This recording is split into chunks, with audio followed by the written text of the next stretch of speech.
இதெல்லாம் அங்கே பேசிக்கிறோண்ணே, முக்கியமானது மட்டும் கேளுங்கண்ணே. சரி கேளுங்கண்ணே. ஆனால் இப்போ சிஎம் என்ன சொல்லியிருக்காருன்னா அந்த டங்ஸ்டன் சுரங்கம் வந்து கண்டிப்பாக வராதுன்னு சொல்லியிருக்காரு. அதே போல் அண்ணா பல்கலைக்கழகத்தில் குற்றவாளிகளை கண்டிப்பாக நாங்கள் கைது பண்ணுவோம் அப்படின்னு. ஆனால் நம்முடைய முதலமைச்சர் ஐயா மு.க. ஸ்டாலின் அவர்கள் நான் பத்திரிகை நண்பர்கள் மூலமாக தமிழக மக்களை நினைவுபடுத்த விரும்புகின்றேன். கடந்த ஒரு 15 நாட்களாக குறிப்பாக திராவிட முன்னேற்றக் கழகத்தினுடைய அமைச்சர்கள் என்னெல்லாம் பேசினாங்க.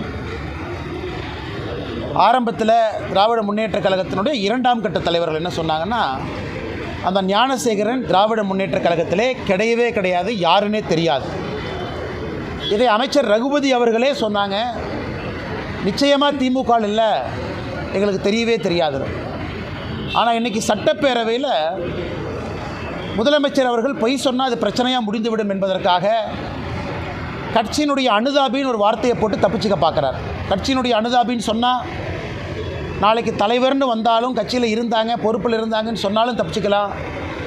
கட்சிக்கு சம்பந்தம் இல்லை என்பதற்காக தமிழக மக்களை திசை திருப்புவதற்காக முதலமைச்சர் அவர்கள் இன்றைக்கி பாதி கிணத்தை தாண்டி வந்திருக்கார். அனுதாபி என்கின்ற வார்த்தையை பயன்படுத்தியிருக்கிறார். அதோடு நான் நிற்க போதில்லைங்கண்ணா, ஒரு வழக்கும் பாருங்கள், மாநில அரசு எப்படியெல்லாம் பொய் சொல்லி மாட்டிக்கிறாங்க. அண்ணா நகர் வழக்கு, அந்த சகோதரி மீது பாலியல் வன்கொடுமை, சுப்ரீம் கோர்ட்டில் ஸ்பெஷல் எஸ்ஐடி போடுறாங்க. உச்சநீதிமன்றம் போவதற்கு முன்பு தமிழக அரசு கொடுத்துருக்கக்கூடிய செய்தி குறிப்பு நல்லா பாருங்கள். அந்த இன்ஸ்பெக்டர் எந்த தப்பும் பண்ணல, நாங்கள் விசாரித்தோம், அதனால் யார் மீதும் நாங்கள் நடவடிக்கை எடுக்கப் போவது இல்லைன்னு செய்தி குறிப்பில் இருக்குது. ஆனால் இன்றைக்கி எஸ்ஐடி பார்த்திங்கன்னா அந்த சம்மந்தப்பட்ட அதிகாரி ஒருத்தரை கைது பண்ணியிருக்காங்க. அவங்க அந்த சகோதரியினுடைய தாய்மாரை அடித்தாங்க அப்படின்னு சொல்கிறாங்க. அப்படி என்றால் எப்படி மாநில அரசே ஒரு செய்தி குறிப்பு பொய்யாக கொடுக்க முடியும்? அப்படின்னா அந்த முதல்ல விசாரித்த அதிகாரி யார்? விசாரித்த அதிகாரி மீது நடவடிக்கை ஏன் இல்லை? அதனால் முதலமைச்சரினுடைய இந்த விஷயமும் கூட ஒரு முழு பூசணிக்காயை சோத்தில் மறைக்கிறதுக்கான முழு முயற்சியில் முதலமைச்சர் அவர்கள் இறங்கியிருக்கின்றார். அதனால்தான் திரும்ப நாங்கள் கேட்கின்றோம், சென்னை போலீஸ் கமிஷனர் அவரும் முன்னுக்கு முரணாக பேசுகிறாங்க, சட்டத்துறை அமைச்சர் முன்னுக்கு முரணாக பேசுகிறாங்க, இன்றைக்கி முதலமைச்சர் அவர்களும் முன்னுக்கு முரணாக பேசுகிறாங்க. அதனால் தமிழக மக்கள் இதையெல்லாம் பார்த்து கொண்டிருக்கின்றார்கள், பொறுமையாக இருக்கிறாங்க. இதற்கு சிபிஐ தான் தீர்வா? ஏன்னா உங்களுக்கு தெரியும், அடுத்து இங்கேருந்து நாங்கள் ஆர்ப்பாட்டம் போகிறோங்கண்ணா. கொடுவாய் பகுதியில் இங்கே 3 விவசாய பெருமக்களை வெட்டி கொலை பண்ணியிருக்கிறாங்க. நாங்கள் சிபிஐ என்கொயரி கேட்டு நாங்கள் கடிதம் எழுதியிருக்கோம். அதற்கு முதலமைச்சர் பதில் சொல்லலை. 2வது டங்ஸ்டன் சுரங்கத்தை பொறுத்தவரை முதலமைச்சர் அவர்கள் ஒரு விஷயத்தை புரிஞ்சுக்கணும், மத்திய அரசு தெளிவாக டங்ஸ்டன் சுரங்கம் அங்கே அனுமதி இல்லை என்று சொல்லியிருக்கிறாங்க. ஆனாலும் மத்திய அரசினுடைய செய்தி குறிப்பில் இது மாநில அரசினுடைய பொறுப்பில் இருக்குது, மாநில அரசு முடிவெடுத்துக்கலாம், நாங்கள் நிர்பந்திக்கப் போவதில்லை என்பது தெளிவாக இருக்கும் பொழுது முதலமைச்சர் அவர்கள் இதற்கு ஒரு முற்றுப்புள்ளி வச்சிருக்கணும். அவர் முற்றுப்புள்ளி வைக்காததற்கு காரணம்தான் மதுரையில் கடந்த 2 நாட்களாக விவசாயிகளுடைய பேரணி கொந்தளிப்பெல்லாம் நம்ம பார்க்குறோம். முதலமைச்சர் ஒரு மூத்த அமைச்சரை மதுரைக்கு அனுப்பிச்சிருக்கணும். அங்கே இருக்கக்கூடிய நம்மளுடைய நாட்டார் பெருமக்கள், அந்த மதுரையை பொறுத்தவரை பெரிய மனிதர்கள் அங்கே இருக்கிறாங்க, பெருமக்கள் இருக்கிறாங்க கிராமத்தில், அவங்கள கூப்பிட்டுருக்கணும். அவங்ககிட்ட உட்காந்து ஒரு மூத்த அமைச்சர் பேசியிருந்தாருன்னா 5 நிமிஷம் வேலை. அந்த பேச முடியாததன் விளைவு மதுரையில் ஒரு பெரிய பேரணியை பார்த்தோம். அதனால் எந்த காரணத்திற்கும் டங்ஸ்டன் சுரங்கம் தமிழகத்திற்கு வரப்போவது கிடையாது, இது முற்றுப்புள்ளி. அதனால் முதலமைச்சர் இப்போவாவது அரசியல் செய்யாமல் இதற்கு ஒரு முற்றுப்புள்ளி வைத்து இந்த பிரச்சனையை முடிக்க வேண்டும் என்று விரும்பினோம். இன்றைக்கி சட்டப்பேரவையில் அதை பற்றி பேசியிருப்பதாக நான் அறிந்தேன். பத்திரிகை நண்பர்கள் நீங்கள் சொல்லியிருக்கீங்க. சீமான் பெரியார் மிகவும் பேசியிருக்காரு, திராவிட கழகத்திலும் பல்வேறு பகுதிகளிலும் வழக்கு. அவர் என்ன சொல்லியிருக்காருன்னா, பெரியாருடைய கொள்கைகளை எதிர்ப்பது தான் என்னுடைய கொள்கை என அவர் சொல்லியிருக்காரு. அவர் பேசியது சர்ச்சையை ஏற்படுத்தியிருப்பதாக சொல்லி பெரியார் ஆதரவாக அமைச்சர் அண்ணா சீமான் அண்ணன் அவர்கள் அந்த சென்னை புத்தக ஃபேர் அங்கே போயிட்டு ஒரு புத்தக வெளியீட்டு விழாவில் சில கருத்துக்களை வச்சு பேசியிருக்காங்க. அதன் பிறகு பத்திரிகையாளர் சந்திப்பிலேயே சில கருத்துக்களை பேசியிருக்காங்க. பெரியார் அவர்கள் அது போல் சொல்லவே இல்லையா? இது நான் சாயந்தரம் பேசுகிறேங்கண்ணா. பெரியார் எங்கே சொன்னார், எந்த புத்தகத்தில் சொன்னார், அதற்கான எவிடன்ஸ் எல்லாம் நான் கொடுக்குறேன். சீமானண்ணன் நான் சப்போர்ட் பண்ணி எவிடன்ஸ் நான் கொடுக்குறேன். அதை பொதுவெளியிலே பேச வேண்டிய அவசியம் இல்லைங்கிறது என்னுடைய கருத்துங்கண்ணா. ஏன்னா பெரியார் பேசி எத்தனையோ புத்தகங்கள் இன்றைக்கி அழிச்சிட்டாங்க. ஏன்னா அந்தளவு பெரியார் அவர்கள் பேசியிருக்காங்க. ஆனால் அண்ணன் சீமான் அவர்கள் பெரியார் அவங்க பேசியிருக்காங்கன்னு சொன்னதை எந்த புத்தகத்தில் பெரியார் எழுதியிருக்காங்கிற எவிடன்ஸை நான் கொடுக்குறேன். அதனால் சீமான் அண்ணன் அதை யாராச்சும் போலீஸ்காரங்க வீட்டுக்கு வந்தாங்கன்னா அந்த புத்தகத்தையும் காப்பியும் கொடுத்தா போதும், வேறு எதுவும் வேண்டாம். ஆனால் பொதுவெளியிலே அதை பற்றி நான் பேச விரும்பவில்லை. காரணம், பெண்கள் பார்க்குறாங்க, குழந்தைகள் பார்க்குறாங்க. பெரியார் அவர்கள் ஒரு காலத்தில் பேசினதெல்லாம் இன்றைக்கி நம்ம பேச ஆரம்பித்தோம்னா மக்களுக்கு அருவருப்பு வந்துடும். அதை போன்று சில வார்த்தைகள் அதில் இருக்குது. அதனால் அண்ணன் சீமான் அவர்கள் சொன்னது சரிதான் அப்படின்னு நான் சொல்ல விரும்பலைங்கன்னா காரணம், ஒரு கருத்தை வச்சுருக்கிறாங்க. அது சீமான் அண்ணன் அவர்கள் ஏன் சொன்னாங்கன்னு அவங்க தான் சொல்லணும். அதனால் என்னை பொறுத்தவரை பெரியார் அவர்கள் பேசியிருக்கிறாங்களான்னு நீங்கள் கேட்டிங்கன்னா அது போன்று பேசி இருக்கின்றார், அதற்கான ஆதாரத்தை நான் தர தயார் என்பதை பத்திரிகையாளர் சந்திப்பில் நான் சொல்கிறேன். பட் நான் அந்த கருத்தை பொதுவெளியில் பேச விரும்பலை. காலம் கடந்து விட்டது, அரசியல் மாறிவிட்டது, மக்கள் அரசியலை புதிய பார்வையில் பார்க்குறாங்க. பெரியார் அவர்கள் இதற்கு முன்பு பேசியதெல்லாம் பொதுவெளியில் எடுத்து பேச ஆரம்பித்தோம்னா ரொம்ப தவறாக போயிருக்கணும். உடையாம்பாளையத்தில் நேற்று ரவி ஆபிதான் சொல்லி ஒரு பிரியாணி கடை வச்சிருக்கிறாங்க. அதில் வந்து பிஜேபி ஓபிசி அணியை சேர்ந்த சுப்பிரமணியங்கிறவர் வந்து அவர் வந்து கடையை வைக்கக்கூடாது, பீஃப் பிரியாணி விற்கக்கூடாது அப்படின்றாரு.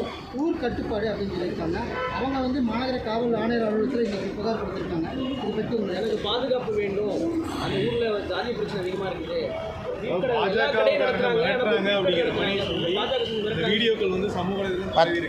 பார்த்தங்கன்னா நம்முடைய தலைவர்கள் கூட இருக்கிறாங்க. மாவட்ட தலைவர் அண்ணன் இருக்கிறாங்க, முன்னாள் மாவட்ட தலைவர் இருக்கிறாங்க, மூத்த தலைவர்கள் அண்ணன் இருக்கிறாங்க, விவசாய தலைவர்லாம் இருக்கிறாங்க. அவங்களாம் காலையில் என்ன சொன்னாங்கன்னா, அதாவது இந்த சகோதரர் என்ன சொன்னார்னா, இங்கே வந்து மாமிசக்கடை வேண்டாம், கோவிலுக்கு பக்கத்தில் இருக்குது அப்படின்னு அவர் சொன்னார். அப்போ அந்த மாமிசக்கடை நடத்தக்கூடிய சகோதரர் அந்த தள்ளுவண்டியில் ஒரு போர்டில் பீஃப் பிரியாணி அப்படிங்கிற போர்டு தொங்குது. நாம் காணொளி பார்த்தது 2 பேர்த்திற்கும் காரசாரமாக விவாதம் ஆரம்பித்த பிறகு ஒரு பாட்டை மட்டும் ரெக்கார்ட் பண்ணியிருக்காங்க. ஆரம்பத்திலே மாமிசக்கடை வேண்டான்னு தான் அவர் பேசுகிறார், கோயில் பக்கத்தில் விற்காதீங்கன்னு. இங்கே வந்து பீஃப் பிரியாணி வேண்டாம், ஃபிஷ் பிரியாணி வேண்டாம், எதுவும் வேண்டாம்னு தான் அவர் சொன்னது. சொல்வதற்கு ஒரு தனி மனிதனுக்கு உரிமை இருக்கா? உரிமை இருக்குது. அவர் சண்டை போட்டார், சண்டையெல்லாம் போடல. அவர் தன்னுடைய கருத்தை பதிவு செய்தார். பொதுமக்கள் போகிற இடம் கோவில் பக்கத்தில். அதை திட்டமிட்டு அந்த ஒரு நிமிஷத்தை மட்டும் கட் பண்ணி ஏன் வெளியிடணும்? அதன் மூலமாக சமுதாயத்தில் 2 சமுதாயத்திற்கிலேயே பிரச்சனையை உருவாக்குவதற்கு காரணம் கேள்வி கேட்டவர் அல்ல. என்ன கேள்வி கேட்டாரோ அதில் ஒரு நிமிஷத்தை மட்டும் வெட்டி அந்த பீஃப் பிரியாணியை பற்றி மட்டும் சித்தரித்தார். அப்படிங்கிறக்காகத்தான் பாரதிய ஜனதா கட்சியினுடைய தலைவர்கள் என்னை காவல் ஆய்வாளரை சந்தித்து இவங்களும் ஒரு கம்ப்ளைண்ட் கொடுத்துருக்காங்க. அதாவது 2 சமுதாயத்திற்கிடையே பிரச்சனையை உருவாக்குவதற்காக திட்டமிட்டு அந்த காணொலியில் ஒரு நிமிஷத்தை மட்டும் பதிவிட்டு வெளியே அனுப்பிச்சிருக்கிறாங்க. அவர்கள் மீது நடவடிக்கை எடுக்க வேண்டும் என்று. ஆனால் இவர் பொதுவாக சொன்னது கோவில் பக்கத்தில் மாமிசக்கடை வேண்டாம் என்று சொன்னார். அதுதான் பாரதிய ஜனதா கட்சியினுடைய தொண்டர் சீர். காவல்துறை வழக்கு போட்டிருக்காங்க. சட்ட ரீதியாக அந்த வழக்கை நாங்கள் பார்த்துக் கொள்கின்றோம். ஆனால் முதலமைச்சர் அவர்கள் முதல்ல அந்த யூஜிசி விவகாரத்தை பற்றி தெரிஞ்சுக்கணும். எஜுகேஷன் செக்ரட்டரிகிட்ட கேட்டு புரிஞ்சுக்கணும். பிப்ரவரி 5ஆம் தேதி வரை மத்திய அரசு என்ன சொல்லியிருக்கிறாங்க, யூஜிசியினுடைய டிராஃப்ட் நார்ம்ஸ் நாங்கள் இந்த மாதிரி டிராஃப்ட் கொடுக்குறோம், ஒரு மாநிலத்திலையும் ஸ்டடி பண்ணுங்கள், உங்களுக்கு பிரச்சனை இருந்தால் எங்களுக்கு அப்ஜெக்ஷனை தெரிவிங்க. பிப்ரவரி 5ஆம் தேதி வரை அது டிராஃப்ட். 2வது யூஜிசியில் வேறு என்ன சொல்லியிருக்காங்கன்னா, குறிப்பாக நேஷ்னல் எலிஜிபிலிட்டி டெஸ்ட் நெட்டு வேண்டாம், கோயம்புத்தூரில் இருக்கக்கூடிய எல்லா பேராசிரியர்களும் கேட்டாங்க இத்தனை நாளாக, அதை மத்திய அரசு நிறைவேற்றி இருக்கின்றோம். அதாவது இன்சைட் ப்ரொமோஷன், கல்லூரியில் சேர்ந்த பிறகு அதுக்குள்ளேயே எங்களுக்கு ப்ரொமோஷன் வேணும்னா நீங்கள் நெட் எழுத சொல்கிறீங்க, நாங்கள் 50 வயசில் எப்படி நெட் எழுதுவோம், அதை நாங்கள் மத்திய அரசிடம் எடுத்து சென்றிருந்தோம். இந்த மாதிரி நெட்டு பரீட்சையை கம்பல்சரியாக பண்ணாதீங்க இன் ப்ரொமோஷனுக்கு, அதை மத்திய அரசு வேண்டான்னு சொல்லியிருக்கிறாங்க. வரவேற்க வேண்டிய விஷயம். அதே போல் மத்திய அரசு இன்னொன்று சொல்லியிருக்கிறாங்க, ஒரு பல்கலைக்கழகத்தினுடைய துணைவேந்தர் ஒரு ஆசிரியராக இருக்கலாம், பேராசிரியராக இருக்கலாம், இன்னொரு துறையில் வல்லுநராக இருக்கலாம், ஒரு மேனேஜ்மெண்ட் ஃபீல்டில். ஆனால் அவர்களுக்கு கல்வித்துறை சம்மந்தப்பட்ட சம்பந்தம் இருந்தால் மட்டும் போதும், அவர்களையும் இன்றைக்கி துணைவேந்தராக நாம் இன்றைக்கி நியமனம் செய்யலாங்கிற ஒரு புதிய திட்டத்தை கொண்டு வந்திருக்காங்க. அப்படி இருக்கும் பொழுது ஒரு கல்லூரியில் துணைவேந்தராக இருப்பதற்கு பேராசிரியர்கள் தவிர மற்றவங்களுக்கு வாய்ப்பு கிடைக்கிது. அதையும் நம்ம வரவேற்கணும், பாராட்டணும். 4வது, எப்படி அந்த துணைவேந்தரை செலக்ட் பண்ணுறது? அதில் குறிப்பாக 3 பேர் கொண்ட குழு அப்படின்னு இன்றைக்கி அந்த யூஜிசி டிராஃப்ட் நாமில் இருக்குது.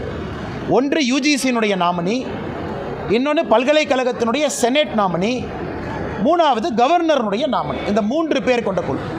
பல்கலைக்கழகத்தினுடைய செனேட் நாமினி என்கின்ற முறையில் மாநில அரசுக்கு அவர்களுக்கு தேவையான மரியாதை அதில் வந்துடுது. பல்கலைக்கழகத்தினுடைய செனேட் அங்கேருந்து ஒரு ரெப்ரசன்ட் வந்துடுறாங்க.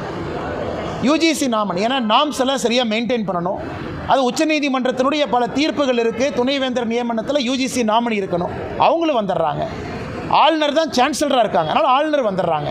இதை எதற்காக முதலமைச்சர் அவர்கள் அரசியல் செய்து சட்டப்பேரவையில் தீர்மானம் இயற்ற வேண்டிய அவசியத்திற்கான காரணத்தை நான் பார்க்கல. அதனால் முதலமைச்சருக்கு உண்மையாலும் பிரச்சனை இருக்கா, எஜுகேஷன் செக்ரட்டரி அனுப்பி பிப்ரவரி 5ஆம் தேதிக்குள்ளே நாங்கள் எதிர்க்கிறோம், இதுதான் காரணம்னு சொல்லட்டும். வேறு பக்கத்தில் இருக்கக்கூடிய என்னை போன்ற நபர்கள் இது சரிதாங்கிற விவாதத்தை நாங்களும் வைக்கிறோம். அதற்கு சட்டப்பேரவையில் தீர்மானம் இயற்ற வேண்டிய அவசியத்தை நான் பார்க்கவில்லை. பார்ப்பங்கண்ணா. நன்றிங்கண்ணா.